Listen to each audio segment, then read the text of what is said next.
Chapitre 8 L'école forestière.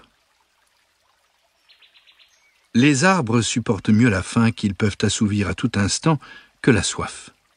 Il leur suffit en effet d'enclencher le processus de photosynthèse pour répondre à un besoin de glucides. Pour autant, de même que le meilleur boulanger a besoin d'eau pour faire son pain, les plus beaux arbres ne peuvent synthétiser de quoi s'alimenter que s'ils disposent de suffisamment d'humidité. Un hêtre adulte peut propulser jusqu'à 500 litres d'eau par jour dans ses branches et ses feuilles. Tant que le sol en contient, il s'y emploie sans modération. L'humidité du sol serait toutefois rapidement épuisée si un pompage quotidien de cette importance se poursuivait en été. Durant la saison chaude, il pleut trop peu pour recharger en eau la terre asséchée. La forêt fait donc le plein en hiver. Il y pleut en abondance et la consommation d'eau est temporairement réduite à néant, car presque toute la végétation est au repos. L'humidité accumulée dans le sol, à laquelle se sont ajoutées les précipitations du printemps, suffit la plupart du temps jusqu'au début de l'été. Ensuite, la situation se complique.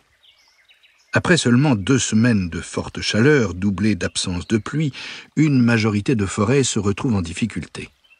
Les arbres, qui poussent dans des sols régulièrement approvisionnés en eau, sont les premiers à souffrir. Comme rien ne freine jamais leur consommation, ils sont habitués à user et abuser de la ressource.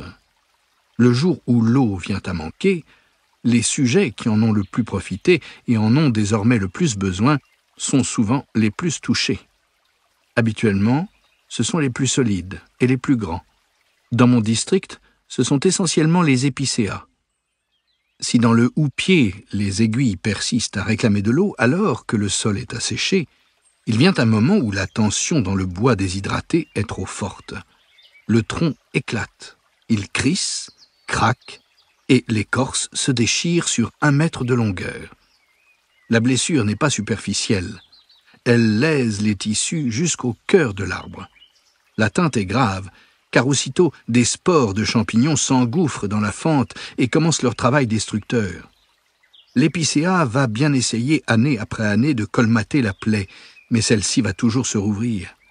La longue crevasse noire, emplie de résine, qui témoigne du douloureux processus, est visible de loin. La forêt est de la vieille école. Il y règne encore une certaine violence. La nature est une maîtresse sévère. Les distraits ou les dissipés qui ne s'adaptent pas le paient dans leur chair. Une déchirure dans le bois, dans l'écorce, dans le très sensible cambium, il ne peut guère arriver pire à un arbre. Il doit réagir et pas seulement en tentant de refermer la plaie. Dorénavant, l'eau va devoir être mieux répartie. Plus question de pomper jusqu'à plus soif au printemps sans se soucier des déperditions. Les arbres apprennent réellement à se modérer et une fois cette notion de sobriété acquise, ils ne la perdent plus, même si la terre est gorgée d'eau. On ne sait jamais. Il n'est pas étonnant que les épicéas qui poussent en terrain humide soient les plus touchés par les épisodes de sécheresse. Favorisés par la nature, ces enfants gâtés ne sont jamais trouvés en situation de devoir s'adapter à la pénurie. 1 kilomètre plus loin, sur un versant sud, sec et caillouteux, la situation est tout autre. C'est là que je me serais attendu à ce qu'une forte sécheresse estivale cause le plus de dommages. Or, le constat est inverse. Les ascètes qui vivent ici sont des endurcis beaucoup plus résistants que leurs collègues qui n'ont jamais eu à se restreindre. Ils ont beau avoir nettement moins d'eau à leur disposition, à la fois parce que le sol en retient peu et parce que le soleil est plus desséchant, ces épicéas se portent bien. Ce ne sont pas des rapides. Ils poussent beaucoup moins vite que les autres. Mais le partage du peu d'eau fonctionne visiblement mieux et ils supportent sans difficulté les années de grande sécheresse. Les signes de l'apprentissage de la stabilité sont plus évidents. Les arbres sont partisans du moindre effort. Pourquoi développer un tronc épais et stable quand on peut s'appuyer sur ses voisins? Tant que ceux-ci répondent présents à l'appel, les risques ne sont pas bien grands. Mais nos forêts plantées du centre de l'Europe voient débarquer à intervalles réguliers des troupes d'ouvriers forestiers ou des machines de bûcheronnage géantes qui prélèvent 10% de bois. Dans les forêts naturelles, c'est la mort de vieillesse d'une imposante mère arbre qui va laisser son entourage sans appui. La canopée, si confortable jusque-là, présente alors de grands vides, et tel être ou tel épicéa qui se reposait tranquillement sur ses voisins vacille subitement sur ses racines. Les arbres, nous l'avons vu, n'étant pas réputés pour leur rapidité, il leur faut entre 3 et 10 ans pour s'adapter à la nouvelle donne et retrouver leur stabilité. L'apprentissage se fait au prix de douloureuses micro-déchirures provoquées par le balancement répété dans le vent. L'arbre doit renforcer les points sensibles de son squelette. Cela demande une importante somme d'énergie qui n'est alors plus disponible pour la croissance en hauteur. Petite consolation, le surplus de lumière dû à la disparition du ou des voisins est désormais dévolu haut ou pied de l'esselé. Toutefois, là aussi, il faut compter quelques années avant qu'il puisse en tirer bénéfice. Les feuilles adaptées à la pénombre du couvert sont fines et particulièrement sensibles à la lumière. Le soleil qui désormais les frappe de plein fouet les brûle impitoyablement. Chez les feuillus, la formation des bourgeons d'une année s'effectue durant le printemps et l'été de l'année qui précède. La réadaptation des feuilles à la lumière n'est donc possible au plus tôt qu'après 2 périodes de végétation. Les conifères ont besoin de plus de temps encore, car leurs aiguilles peuvent rester jusqu'à 7 ans sur les branches. Ce n'est que lorsque le feuillage s'est complètement renouvelé que la vie reprend son cours normal. La grosseur et la stabilité d'un tronc dépendent donc d'un quotidien sans anicroche. Dans les forêts naturelles, cette alternance de périodes calmes et de périodes mouvementées peut se produire à plusieurs reprises au cours de la vie d'un arbre.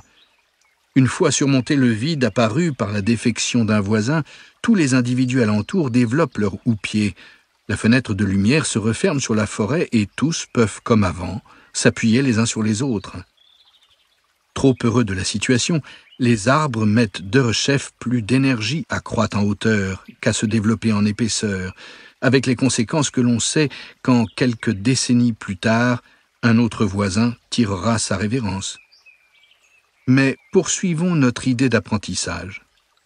Si les arbres sont capables de retenir une information, et nous l'avons observé, la question se pose alors de découvrir où ils stockent les connaissances acquises et comment ils peuvent les rappeler. Pour autant que nous le sachions, ils n'ont pas de cerveau qui ferait office de mémoire de données et piloterait toutes les fonctions. Le constat vaut pour tous les végétaux, d'où le scepticisme de nombreux scientifiques et d'au moins autant de forestiers pour lesquels les capacités d'apprentissage de la flore relèvent du fantasme. C'est compter sans Monica Gagliano, dont nous connaissons déjà les travaux sur les sons émis par les végétaux. La jeune scientifique australienne a étudié le comportement d'une variété de mimosa semi-arbustive, d'origine tropicale, la sensitive, appelée aussi Mimosa pudica. La sensitive est un bon sujet d'étude car il suffit d'un rien pour la titiller. Et son faible encombrement la rend plus facile à manipuler en laboratoire qu'un arbre. Au moindre contact, les folioles de ses feuilles se ferment pour se protéger. Un premier test a consisté à faire tomber des gouttes d'eau à intervalles réguliers sur le feuillage des plantes. Au début, les feuilles se rétractaient aussitôt à chaque goutte, mais au bout de quelque temps, les arbustes avaient compris qu'ils n'avaient rien à craindre de l'eau et les feuilles, en dépit des gouttes, restaient ouvertes. Plus surprenant encore, Monica Gagliano constata que des semaines plus tard, et sans avoir été soumise à d'autres tests, les sensitives avaient toujours la leçon en mémoire.